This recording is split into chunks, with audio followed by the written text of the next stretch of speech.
This Week in Virology, the podcast about viruses, the kind that make you sick.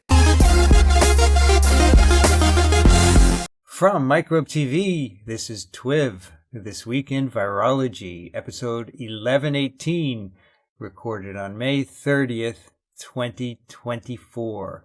I'm Vincent Racaniello, and you're listening to the podcast all about viruses. Joining me today from New York, Daniel Griffin.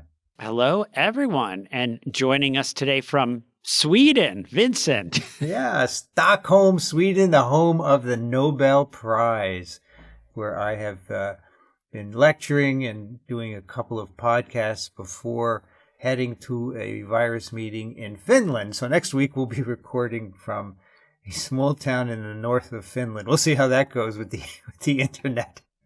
Oh, gosh. What do you have on your bow tie today, Daniel? What do I have on my bow tie today? That's interesting. Let's see. So there are these viruses, and they have these spike proteins. It almost looks like a corona. Oh, it's a coronavirus. I thought it might be a pox virus. They're kind of elongated, but yeah, okay. Yeah. Do you have a pox virus tie by any chance? Oh, I have to look and see.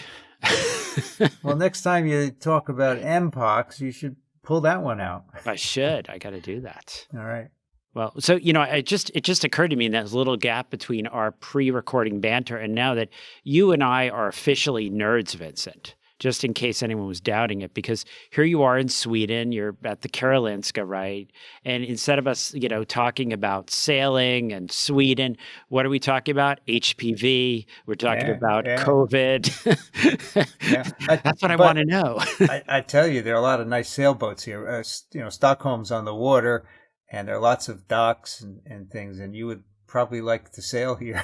I would actually. I have a good friend who actually I did some research with, who's actually probably back there at the Karolinska. So I've got to go visit him, and I'll do it during that 6-week August vacation. Which I remember when he came here, and he was working there at the Karolinska, and the head of the lab he was in was the chair of the committee. I think that's changed, right? But and he was like, I don't understand. I don't get my 6 weeks off to sail in the summer. How does this work? Yeah. So, all right, well, let's jump in. I'm going to jump in with a Jared Diamond quotation. Science is often misrepresented as the body of knowledge acquired by performing replicated controlled experiments in the laboratory. Actually, science is something broader, the acquisition of reliable knowledge about the world. I never heard you say laboratory before. You say laboratory. It's like a British pronunciation, right? Is that what it is? I think. I'm heading to the lab. There's some laboratory experiments. I guess that is British. So I just think it's, sometimes I feel like as exciting as science is, the goal is to get reliable knowledge. It's not just to basically put your head down and just do experiments over and over. There's a point to it all. And it's exciting, to acquire this knowledge, to be like a pioneer, acquiring new knowledge, which then sort of moves us forward with our understanding. And Daniel, everything we have is based on science. Just look around you, right? The buildings, your cell phone, your internet, your computers, your health, it's all from science. So anybody who wants to be a science denier, you're basically throwing your life away. Yeah, and it is funny. They post their science denial on social media using their smartphones and their computers, but okay. So, all right. Well, some fun stuff today, and I'm going to start off with a comment about parenting. And I have 3 children, and they're growing up. And one part of parenting that I think is important is when we teach our children not to pick up dead animals. So, yes, certain children, apparently without a bit of guidance in this area, will touch dead animals with their bare hands. Now, dogs, moving on to dogs in general, seem not only interested in touching dead animals, but they often put that dead animal in their mouth, or for some disturbing reason, think about my dog Pippin, they will roll about rubbing their entire body against the dead animal. Now, perhaps Angela Mingarelli can come on, our trained veterinarian. She can explain what is going on here.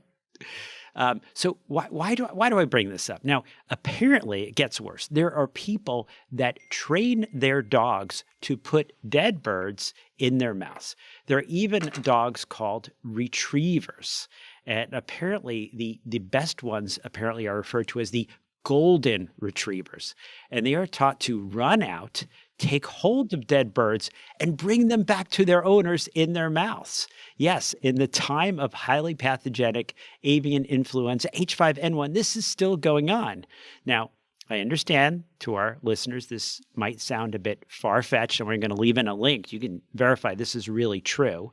A link from the American Kennel Club explaining that not only does this go on, but as they say on their webpage, all retrievers must be bred to have a mouth soft enough to pick up and hold game, like ducks, without damage them.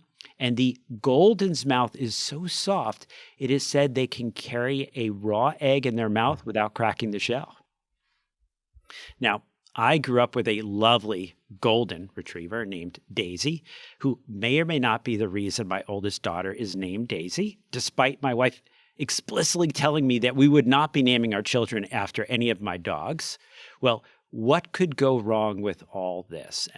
And I'm not talking about the naming of my daughter, but with dogs running out and having dead birds in their mouths. Well, we have the dispatch in emerging infectious diseases, antibodies to influenza A, H5N1 virus in hunting dogs, retrieving wildfowl, Washington, USA.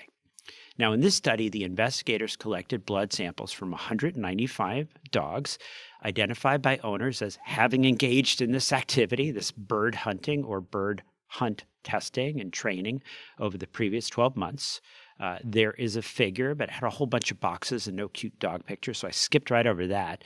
But apparently in Washington, the state, not the district, this is such a thing that they have a season where all the owners and their dogs engage in this activity from mid-October through February. Now, the investigators collected blood from the jugular veins of these dogs and screened the serum samples. They report that they detected antibodies to the H5N1 subtype influenza viruses in 2% of the dogs. They do report that they detected these high levels only in hunting dogs that were involved in the bird hunting and waterfowl retrieval. Now, although that finding suggests transmission of this highly pathogenic influenza A viruses, HPAI, AV, H5N1 from waterfowl to dogs can occur, it was a low prevalence, right? And there was a lack of reported disease in the seropositive dogs and lack of evidence for dog-to-dog transmission among the dogs, even if they were sharing households. Sort of, I think, encouraging that this is not particularly well adapted to dogs. So perhaps the question on the minds of our listeners and Vincent is, what about the sialic acid?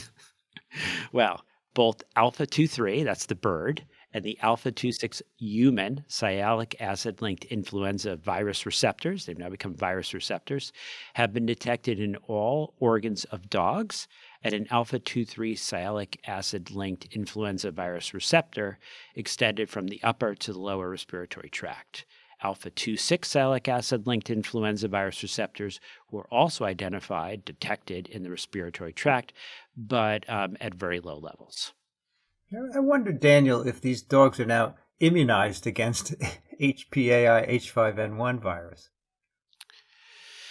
You know, that sort of is one of these things that people have brought up, right? You know, if you drink the raw milk, if you put the dead bird in your mouth, if you get a certain amount of exposure before this virus has adapted, become sort of human adapted or dog adapted, are you left with some sort of immunity? Yeah, because it's a naturally attenuated virus, right? Yeah. The question just is, do they have high enough antibody and T cell levels? Probably those are important too, to Yep. prevent severe disease. That would be the key. So I can imagine you're going to be talking about a study in mice. It'd be interesting to know if those mice are immune to challenge. Yeah, I mean, I think that is a really interesting question. So, okay, so you get antibodies, you're able to say, okay, it looks like there was some sort of exposure, but yes, are those antibodies high enough to be protective? Because we do actually have canine influenza vaccines that certain Yeah, dogs yeah. get. Is it attenuated too much to prevent you from getting a protective T cell response? I mean, I don't think people should try and drink unpasteurized milk to immunize themselves, right? That's not a good idea because you just don't know if the virus would change in you to cause more damage, right? We just don't know that. It's not a laboratory tested attenuated vaccine, right? So, Yeah. I mean, in dogs, it may be one thing, but in humans, another. But I'm just curious if getting that amount, first of all, I don't know how much it's reproducing in dogs, right? We don't know that. hmm And whether the dogs are immune to challenge would be interesting to know, I think. Yeah, and that the fact they're not spreading it to other dogs, it doesn't Yeah. really support the idea that there's a lot of Yeah. viral replication. So yeah, and I also don't like the idea of people doing this because, maybe you're fine, but you do it in enough people and you're just giving the virus the opportunity to become human adapted, right? Yeah, and also not pasteurizing milk has other risks, right? Yeah, yeah. As we've talked about before. All right. Now, Vincent, sometimes I worry that not everyone listens to TWiV.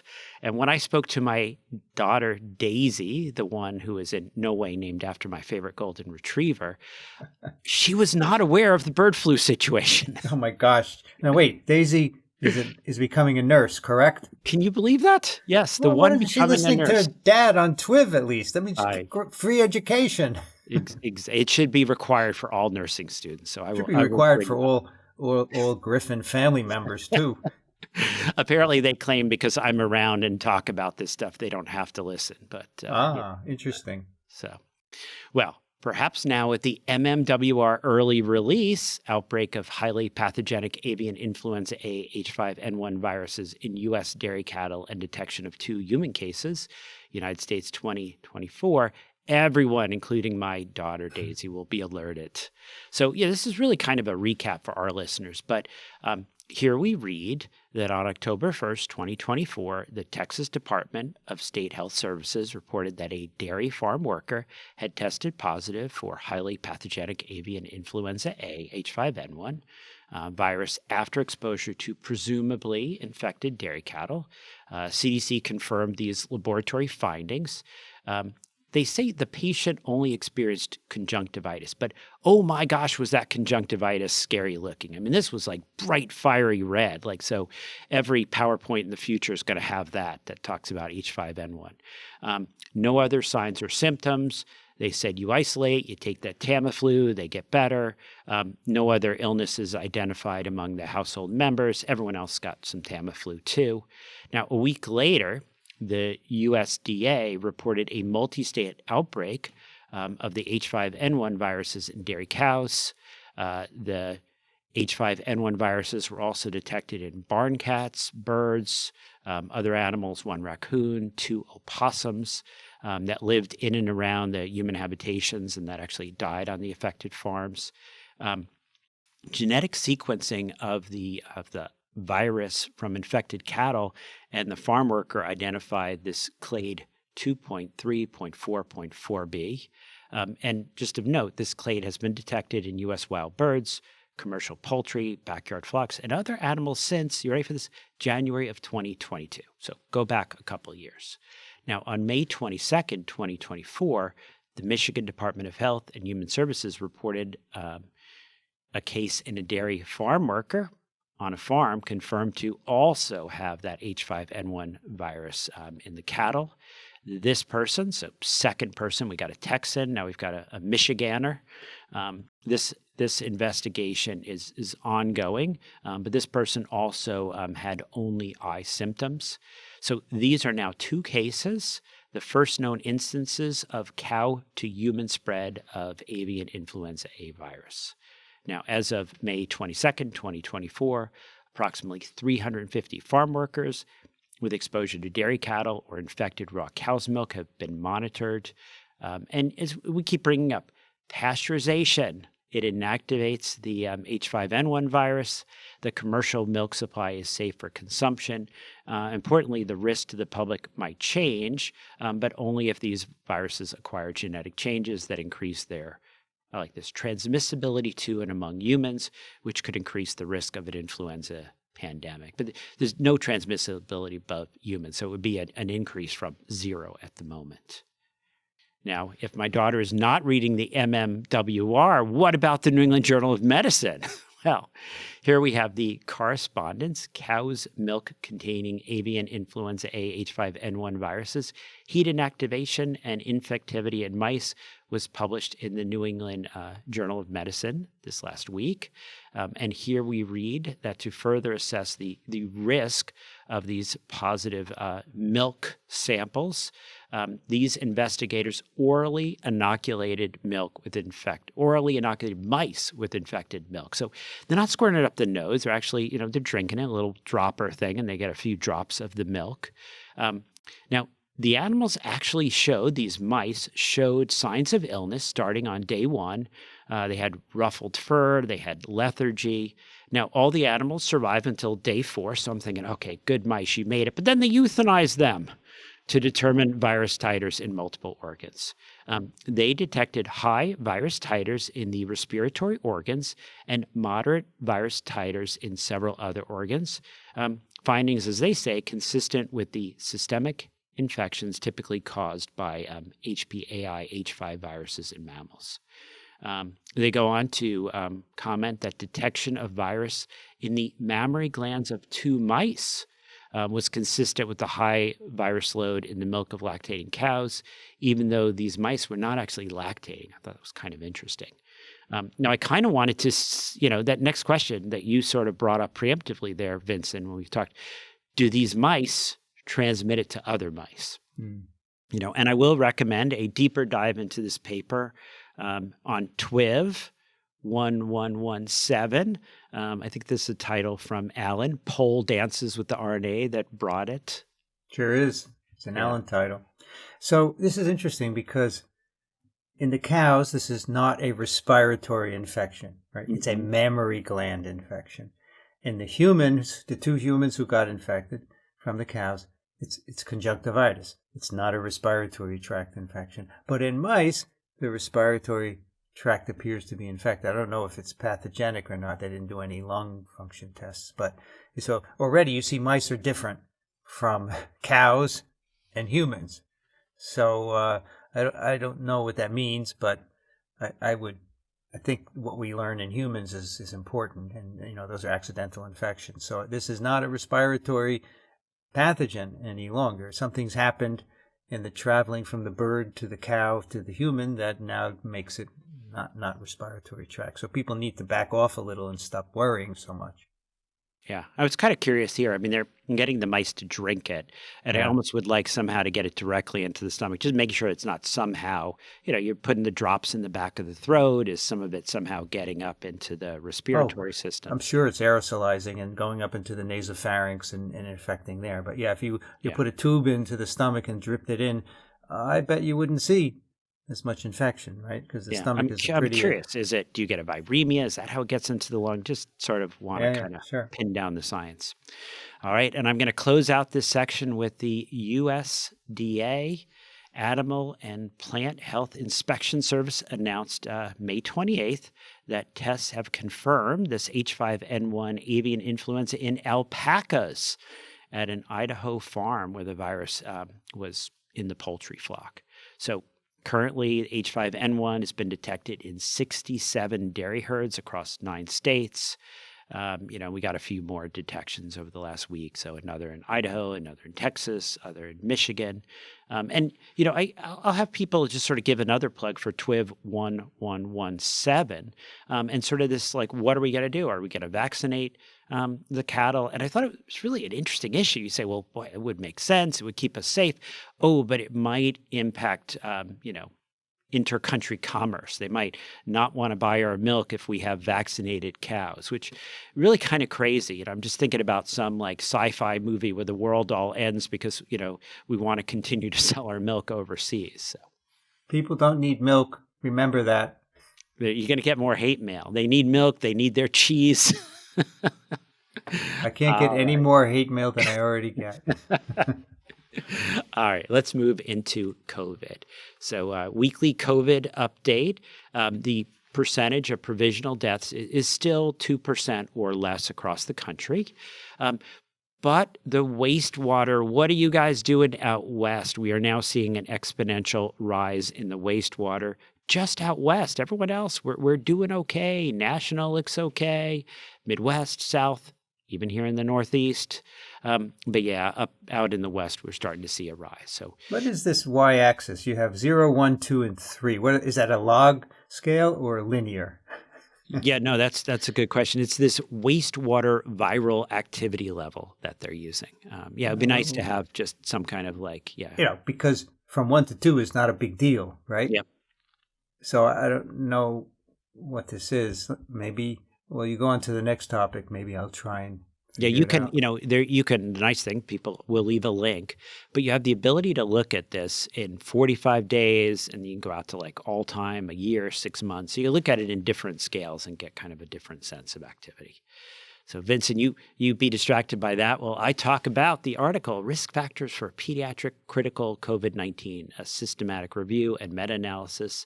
Yes, these are the results of a meta-analysis that looked at critical COVID-19 defined as invasive mechanical ventilation, intensive care unit admission, or death.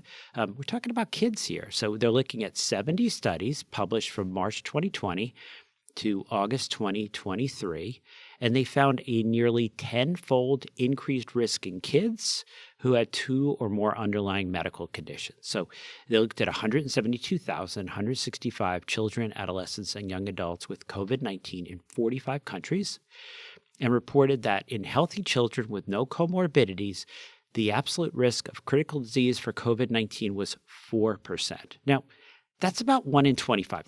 That seems high to me.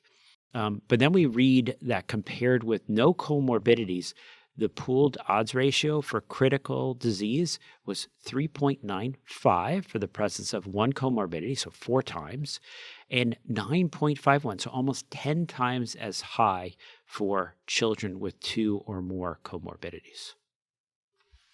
Oh, Daniel, this data are delayed 6 weeks.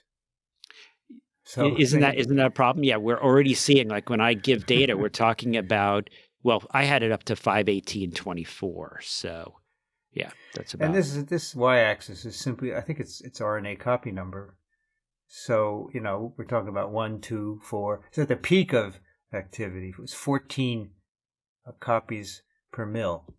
It's not a lot, right? Mm-hmm. But sewage is highly diluted, so that's probably okay. So we're talking about, in your little chart there, an increase from 1 to 2 copies per mil. And, these numbers are quite stable. So if you look from April through the present, in many areas of the U.S., it's just between 1 and 2. It seems to be rather stable. So this is a real increase between 1 and 2, but I just don't know how much it really matters clinically, right? Yeah. You sometimes worry when they say it's double. You're like, well, double, I just doubled my risk of winning the lottery. You're like, yeah, okay. Right. Still gonna lose. So yeah, we'll keep an eye on it. But so far, we're still at low levels for the moment. All right, ventilation transmission. So I'm not sure how many Noah Kahn fans we have, but he is the singer with that song, Stick Season. I don't know if you know that song. Where the line goes, the doc told me to travel, but there's COVID on the planes. I was listening to that earlier today. Daniel, yes. I know it sounds good as a lyric. There's probably no COVID, but there's SARS-CoV-2 on the planes, right? You're right. Let's try that. The doc told me to travel, but there's SARS-CoV. No, it doesn't work. It doesn't work. I know. But there's COVID virus on the planes. Maybe that. I don't know. No, it's got to be. I'll shoot Noah sort of a correction. Okay. Well, yeah, Noah is sort of correct, then I'll say. There's SARS-CoV-2 floating around. So the article, The Risk of Aircraft-Acquired SARS-CoV-2 Transmission During Commercial Flights, a Systematic Review, was published in Environmental Research and Public Health. These are the results of a systematic review and analysis of articles published prior to vaccines being available. So from the 24th of January 2020 to the 20th of April 2021, to identify factors important for transmission. Kind of an overlap in my mind when those vaccines came out, like, end of December, beginning of January. So 2020, 2021.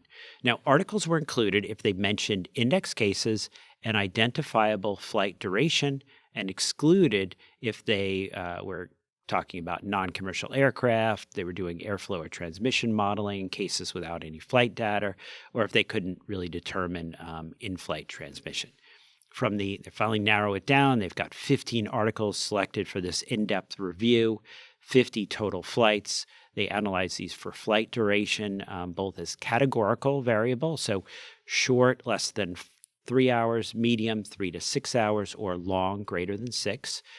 Compared to short flights without masking, medium and long flights without masking were associated with a 4.66-fold increase and 25.93-fold increase in incidence rates, sort of respectively. So we're looking at those different. So long flights with enforced masking, no transmission reported. And then they sort of break this down. For every 1 hour increase in flight duration, you get a 1.5-fold increase in the incidence rate ratio of cases.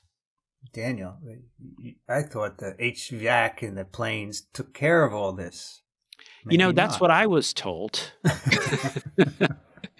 This seems to challenge what Alan Dove has been telling us from his... I thought that once you push back and that high velocity air system comes on top to bottom, right? And then it's filtered through HEPA filters. I thought it took care of it, but yeah, they're not right. It is transmitting, so you should wear a mask on planes. But in times when there's a lot of community transmission, right? Because people are getting on the plane. If they're not infected, you're not going to transmit. So right now, as you just showed us, the transmission is very low in communities, so the risk is lower. Yeah, but I think this challenges some of what I thought made sense, right? So, I go to the crowded airport, I got the N95 on, I'm like waiting to get into the plane and the crowded waiting and going down that narrow, crowded area. But then I sort of had this idea, well, once everyone's seated, the plane takes off, everything's fired up, I felt like I was okay for all, but no, you're not. Yeah. This science says that not so good. So it's funny. On my flight here from New York, there were two people wearing masks the whole flight. And I felt like saying, hey, don't you know the air system is really good on these planes? I'm glad I didn't. Okay. All right. Well, COVID active vaccination, a little more data, not the data I wanted, but a little more data on those new vaccine doses or boosters with the correspondence, durability XBB.1.5 vaccines against Omicron subvariants, published in the New England Journal of Medicine. And here the investigators are using a cohort of approximately 1.8 million persons. It's from the Nebraska Electronic Disease Surveillance System and the Nebraska State Immunization Information System. And they're looking at 4 endpoints. They're looking at infection, hospitalization or death, or then death alone. And we see in this study that overall the XBB.1.5 vaccines were effective against Omicron subvariants, less against JN.1. The effectiveness was greater against hospitalization and death than against infection, and it waned moderately from its peak over time. And the ramping and waning patterns were broadly similar to those of the bivalent boosters. So they have some really nice figures, and let me sort of just go through these a little, but I'm going to comment about why it isn't the data that I wanted, right? What I really wanted to see was people that had gotten 2 shots, right? People who'd gotten a first shot on or before October 25th. So they have people that got that. But then I want to see those same people get a second shot, right, in March and sort of see if that affects. So, we get several panels. We get, first we look at infection and then infection according to date of vaccination. And we see this vaccine effectiveness waning relative to infection, but not falling off a cliff, just sort of peaking and then dropping. Vaccine effectiveness against hospitalization, maybe holding a little steadier and a little bit higher, sort of dropping over time. Hospitalization or death, and then death actually seems where we're seeing the most significant decline over time from this vaccine effectiveness peak of 70%, dropping down to maybe like 30% as we get out to 23 weeks. I'd really like to know the age stratification here, because I wonder if this waning is principally in older people where they just don't respond well to vaccines of any kind, right? I think that's also helpful, right? Because we have this recommendation, hey, boost if you're over 65. You want to know, is that the population that is seeing the most decline? And also, is that the population that if you do that, do we get ourselves back up? And if we do, for what period of time? So the thing that's interesting here is that you do have some really good protection against hospitalization, even with a different subvariant, right? So the original vaccine, as you said, is XBB 1.5, and then some of these people are infected with JN.1. But there is good protection until time passes. So it seems to me it's not the variant that's the issue. It's the durability of the vaccine. And maybe these, I presume these are mainly mRNA vaccines, maybe the durability isn't that great. We have to rethink it. Yeah. I mean, I do like the way they do these figures, because they basically have like, here's XBB, other XBB variants. And then as you start to see JN.1 come in, there's no cliff, right? It's just nice slope, stays right along. So we're not really seeing a variant impact here. Okay. A little update here on COVID passive vaccination, PEMGARDA, right? That's our new passive vaccination. You get the antibodies, and actually this week I we'll see how well this goes, I tried to prescribe my first PEMGARDA. There is a infusion center locator website, PEMGARDA.com. It's terrible, whoever makes PEMGARDA out there. It's we were trying to use it. Something was coming up. Here's where we think the infusion center. It's in some residential neighborhood. I tried it locally. It comes up at one of our preschools. I don't think the preschool or the elementary schools are giving out PEMGARDA. So, I put in a contact me, help me with this. Let's get this working, because you can't use it if you can't figure out where to get access. So, all right. Moving on to the early viral phase. Remember those guidelines, the early effective antiviral, right? So Paxlovid, remdesivir, molnupiravir, convalescent plasma, in isolation so we don't get everyone else sick. Second, early inflammatory week, right? In the right patient, right time. We've got steroids, anticoagulation, pulmonary support, maybe remdesivir still in the first 10 days, immune modulation. And moving on, we got a bunch here in late phase past long COVID. I am almost done. I say almost done, being about 95 hours into my 100 hours of my long COVID review paper. Sort of realizing we really have been covering a lot, but this is nice. We have another article. Post-COVID conditions following COVID-19 vaccination, a retrospective matched cohort study of patients with SARS-CoV-2 infection, published in Nature Communications, demonstrating, again, pre-infection vaccination was associated with reduced risk of several post-COVID condition outcomes and may decrease the long-term consequences of COVID-19. We see here vaccination is associated with a greater than 10% reduction in the risk of the following: lower risk of sensory problems, circulatory, blood and hematological, skin subcutaneous, and then even non-specific COVID-19 related disorders. And in general, associations were stronger at younger ages, but mostly persisted regardless of the variant period.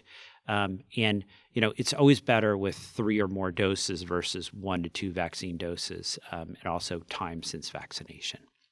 So in my review, I just much say there's a list of papers. This is a consistent finding. Now, the article, Importance of Including Long COVID Outcomes When Developing Novel Treatments for Acute COVID-19, was published in JID, really arguing that we should be looking at long COVID as an outcome when we study treatments. And they give us what they call 7 compelling reasons, right? I feel like I'm on the Johnny Carson show. Number 1, long COVID's not rare. Number 2, long COVID is debilitating to individuals and is a high societal cost. 3, those at high risk of severe COVID-19 are also at higher risk of developing long COVID. 4, treatments for acute COVID-19 may reduce the risk of long COVID. 5, measures exist to track long COVID. We have the technology to do this. 6, long COVID considerations are potentially important for acute COVID-19 treatment decision-making. Something we can do in that acute week that prevents long COVID. And number 7, deaths and hospitalizations due to COVID-19 are getting to be less common, increasingly rare, creating an opportunity for other important clinical endpoints to be considered. All right, this week in Nature Communications, we have the article Cerebral Microstructural Alterations in Post-COVID Condition are related to cognitive impairment, olfactory dysfunction, and fatigue. And we've discussed several times that some individuals with post-COVID sequelae report neurological symptoms such as cognitive deficits, olfactory dysfunction, fatigue. Now, here the investigators employed MRI, magnetic resonance imaging, to conduct a comparative analysis of cerebral microstructure among patients with post-COVID conditions. They looked at healthy controls, individuals that got COVID but said they were fine.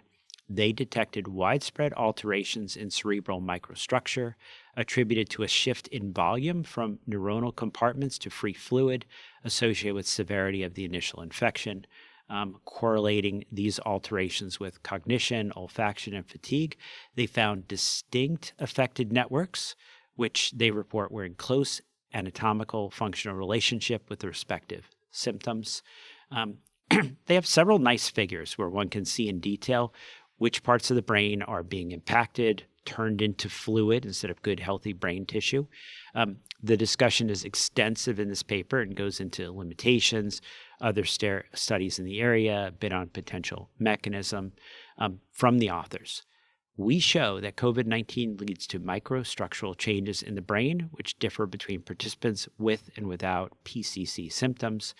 A correlation between functional status and imaging data were identified, whereby the presence of PCC symptoms was associated with the affection of specific cerebral networks, suggesting a pathophysiological basis for this syndrome. Just a couple more long COVID ones here. Prevalence and co-occurrence of cognitive impairment in children and young people up to 12 months post-infection with SARS-CoV-2 Omicron variant, published in Brain Behavior and Immunity. So yes, we are talking about young people, children here. The investigators report the prevalence and characteristics of children and young people, CYPs, children and young people. All right, we need a 3-letter acronym for that. Those that reported brain fog 12 months post-PCR-proven SARS-CoV-2 infection, and they tried to determine whether differences by infection status exist, and they explored the prevalence of CYP, children and young persons, experiencing cognitive impairment over a 12-month period post-infection. They also looked at cognitive impairment, poor mental health, well-being, mental fatigue, sleep problems. So at 12 months post-testing, 7% of first positives and 7.5% of the reinfected CYPs actually had cognitive impairment, a bit higher than I would have thought. At all time points post-testing, the CYPs experienced cognitive impairment, more likely to score higher on all strengths and difficulties, questionnaire subscales, so they're scoring higher. They're also using the Chowder Fatigue Subscale for mental fatigue. They're using the Short-Warwick-Edinburgh Mental Wellbeing Scale. They're also seeing issues with trouble sleeping. So, we're seeing issues here, and also this is a nice link in case providers or patients want to do say, specific testing to document these impacts. Yeah, again, most of this is self-reporting, right? That's actually kind of the challenge with a lot of these, right? Yeah. Like I like this stuff before where you do an MRI and you say, look at this. Yeah. Oh my gosh, your brain is turning into liquid. This stuff is always tough, when it's a questionnaire. Sure. No, I mean, I don't question that everyone has some symptoms, but I'm not sure that it needs to be COVID specific, right? So if you've had COVID, it's upsetting, and so it may not have a pathophysiological basis. It may just be that you're upset and therefore you have a brain fog. Now, in this paper, they do some testing, which is great, but I just worry. These are high numbers, 7 and 7.5%. We've seen much lower numbers in other studies where it's less self-reporting and more bring people into a clinic and test them for various things. So like the POTS test, right? Yep. Yeah. So I think this is a real challenge. I always worry when you try to put a number on this stuff. So it's okay for me to say, okay, yeah, there is this issue of cognitive impact in children, and then what percent? I mean, that number I think is going to be a challenge. How do you do it? Who do you recruit? Who are you looking at? All right, and this is going to wrap us up as far as articles this week. Long COVID symptoms after 8-month recovery, persistent static lung hyperinflation associated with small airway dysfunction, published in Respiratory Research. Now, here the investigators looked at small airway dysfunction, SAD, and static lung hyperinflation, SLH, in patients with post-acute sequelae of COVID-19. 64 patients with PASC were enrolled between July 2020 and December 2022 in this prospective observational cohort. They did pulmonary function tests, impulse oscillometry, IOS, symptom questionnaires performed 2, 5, and 8 months after acute infection. And that we read that the CD4-CD8 T-cell ratio was significantly correlated with the residual volume to total lung capacity ratio. Serum CD8 positive T-cell count was negatively correlated with forced expiratory volume in the first second, that's FEV1, forced vital capacity, FVC. Of the patients with SLH at baseline, static lung hyperinflation at baseline, the majority continued to have persistent issues, 8 months of recovery, with those tending to be older and having dyspnea and fatigue. And the SLH, so that's that static lung hyperinflation, was correlated with reported fatigue. So here we have measurements. That's good. And furthermore, I'm not surprised that there are respiratory problems in people with a severe respiratory infection, right? So all this makes a lot of sense to me. Yeah. I mean, I think when we start testing these folks, if you do like formal full pulmonary function tests, if you do a CAT scan, you start to see abnormalities, you start to see fibrosis, hospitalized and non-hospitalized.